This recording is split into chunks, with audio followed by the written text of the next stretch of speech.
If you're thinking about starting strength training at home, one of the first questions you'll probably ask is, what's the best piece of equipment to buy? Now, the honest answer is that the best piece of equipment is the one you can see yourself using consistently. Because the most effective training plan in the world won't do much if it ends up gathering dust in the corner of a spare room. But if you're new to strength training, that answer isn't particularly helpful. So in this video, I'm going to walk you through some of the most popular tools people buy for home training, talk about the pros and cons of each, and explain why I think one option stands above the rest for most beginners. One mistake I see people make is trying to recreate a commercial gym at home. They buy too much equipment, spend too much money, and then feel overwhelmed by the choices. More equipment doesn't automatically mean better results. In fact, choosing just one tool can make it much easier to get started and stay consistent. So let's look at the options. Kettlebells have got a lot going for them. They're relatively inexpensive, easy to store, and portable enough that you can move them around without much hassle. They also allow you to perform some fantastic exercises. Swings, cleans, presses, Turkish get-ups, all the great movements that can build strength, mobility, endurance, and coordination. But there are downsides. And for many beginners, kettlebells have quite a steep learning curve. The technique takes time to learn properly, and the progress people expect doesn't always come as quickly as they'd like. I've found that for many people that have smartwatches, kettlebells can be awkward. It means they have to move their smartwatch around, either changing it from wrist to wrist or put it around their ankle. And generally, holding kettlebells on the back of the forearms don't feel terribly comfortable, so that's a bit of a turn-off. Another challenge is that the way kettlebells increase in weight, typically if you're jumping up in 4-kilo increments. For experienced trainees, that's not a problem. But for beginners, it can make progression awkward. One kettlebell might feel manageable, and the next one can suddenly feel far too heavy. Kettlebells also require a slightly minimalist mindset. Some people love that simplicity. Others find themselves wanting more exercises. So kettlebells are excellent tools, especially if you're working with a smaller budget and you're prepared to be patient while developing your skills. Next up, barbells. If your goal is maximum strength, it's hard to argue against barbells. Barbells are incredibly effective for building strength and muscle. They allow you to lift heavy weights and progressively challenge your body over time. But they come with some practical challenges. You need good technique. You often need pretty good mobility from the start. You need space. And you're not just buying one barbell. You also need weight plates, and in many cases, squat stands or a rack. You may even go as far as getting a rack with safety arms or safety pins. Before long, what looked like a simple setup becomes a fairly serious setup. The other issue is that barbell training can be physically and mentally demanding. Many people aren't looking to become competitive powerlifters. They've got jobs, families, and busy lives, so they want to feel stronger and healthier and more energetic. They don't want every workout leaving them completely wiped. So barbells are powerful tools. They're just not what I'd recommend to start with. Next, we've got resistance bands. Now, resistance bands are a popular option. They're lightweight, portable, easy to store, and brilliant for traveling. They can be used for warm-ups and mobility work, and they can be used to assist pull-ups and dips. But as a primary strength training tool, they have limitations.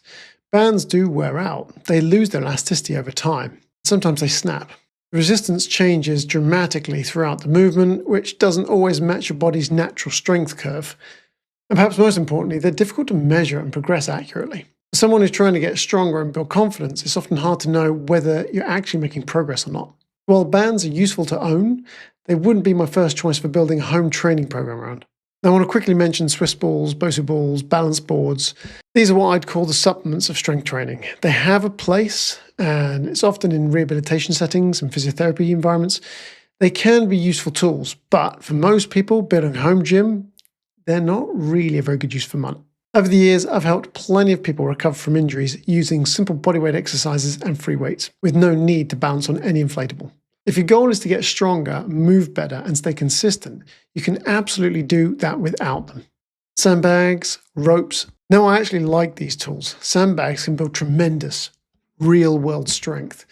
Battle ropes are challenging, both develop grip strength and work capacity, but they're not ideal for beginners. Like barbells, there's more skill involved than people often realize. I remember straining my back training with sandbags years ago. Not because sandbags are dangerous, it's because I pushed myself too hard. I've talked about how fitness is like a language. The movement might look simple, but there are layers of understanding underneath. Programming, recovery, progression, technique, they all matter. And without that knowledge, it's easy to do too much too soon. And practically speaking, if you're training in a house, you may not have the space for battle ropes or want sandbags scattered around the spare room. So to conclude, they're great tools, but they're probably not the best place to start. Then we have calisthenics or bodyweight training. At first glance, this looks like the perfect solution. You don't need much equipment. In some cases, you don't need any equipment at all. But there are a few things worth considering. Firstly, because there's very little financial investment, people don't often value it much. There's no skin in the game. Secondly, many bodyweight exercises are actually quite advanced. Pull-ups, dips, pistol squats, even push-ups. For someone who's overweight or hasn't exercised for years, these can be surprisingly difficult. A pull-up might take months to achieve. For some people, it may take years. Pistol squats require not only strength, but also mobility and balance. Again, they can take a long time to master. The one area of calisthenics that deserves mentioning is gymnastics rings and suspension trainers. I think they're fantastic tools. In fact, they're often one of the best ways to build towards more advanced bodyweight exercises. You can use them for inverted rows as a stepping stone towards pull-ups. You can modify push-ups, you can modify dips, you can even use them to help you learn how to do pistol squats. The problem isn't that they're ineffective. The problem is that many people find them confusing. I've often compared it to learning another language. When some people see a pair of gymnastics rings hanging from a beam or an anchor point, they can immediately start experimenting and figuring things out. But most people can't, particularly adults who are coming to training later in life. In my experience, many people write off their ability to learn it before they've even started. They're superb tools. I just don't think they're the easiest place for most beginners to start. Which brings me to my number one recommendation for most people starting strength training at home. That is dumbbells. Dumbbells are simple, they're effective, they're incredibly versatile. You can train every muscle group. You can work through a huge variety of movement patterns and angles. You can build strength, improve mobility, develop endurance, and even use them during rehabilitation. One of the biggest advantages is that dumbbells work around your body rather than forcing your body into a fixed position. That's particularly useful if you have stiff shoulders, tight hips, or you're returning to exercise after a long break. The weight increases are often much smaller.